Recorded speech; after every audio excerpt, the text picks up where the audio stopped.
My life over the past few weeks has been a roller coaster of emotions. A lot of different stressors and challenges that have tested me. Nothing earth-shattering, just the usual life stuff. Now, part of my challenge in being a psychologist is I know all of the normal responses I'm supposed to have. I know all the positive thinking strategies you should use. And I know all the biblical responses of trusting God and leaning on Him. But I realized that in my expertise as a Christian psychologist, I actually regularly talk myself out of my feelings. I don't give myself permission to be honest with others about how I truly feel. I kind of forget that I'm human sometimes, and that in my humanity, I feel, I hurt, I doubt, I fret. And what is it that I need during those times? I need grace, encouragement, and acceptance.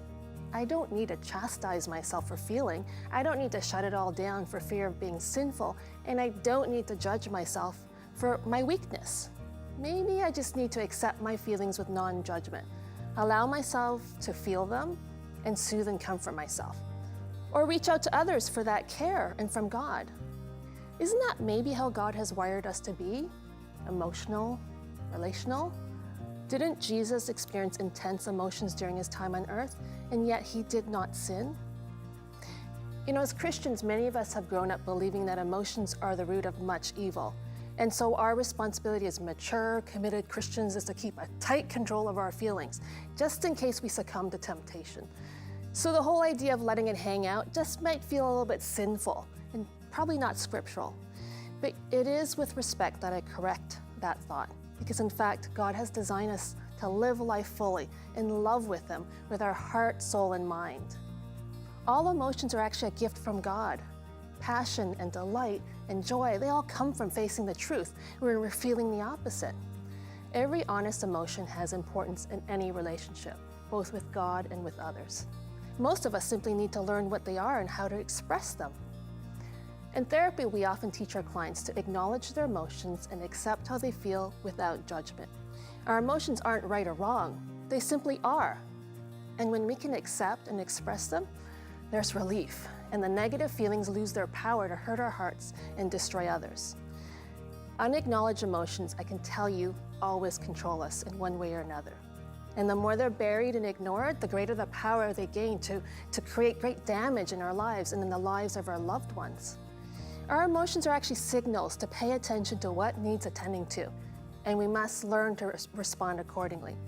So if I feel angry, that might be my signal to speak up for myself, to set boundaries, or put a stop to something that's harmful. Ignoring my emotions means forfeiting emotional health and resolution of problems. And unfortunately, unresolved issues can build up, and it can often escalate into painful crises. So meanwhile, what could have been a molehill can become more of a mountain and ultimately create a lot of havoc in your life and everyone around you. Yet, you know, recent studies of our brain indicate that all of our decisions and actions are motivated by our emotions, whether we actually feel them or not, at a conscious level.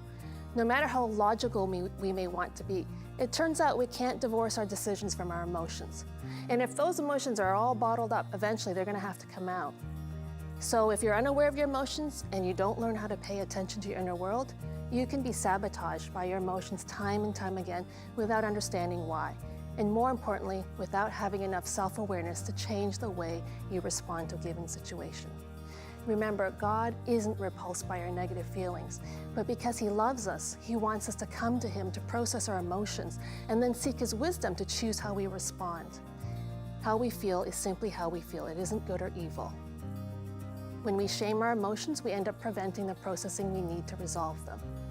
Finding permission to feel is the key to finally examining our inner world and responding well. I'm Dr. Mary.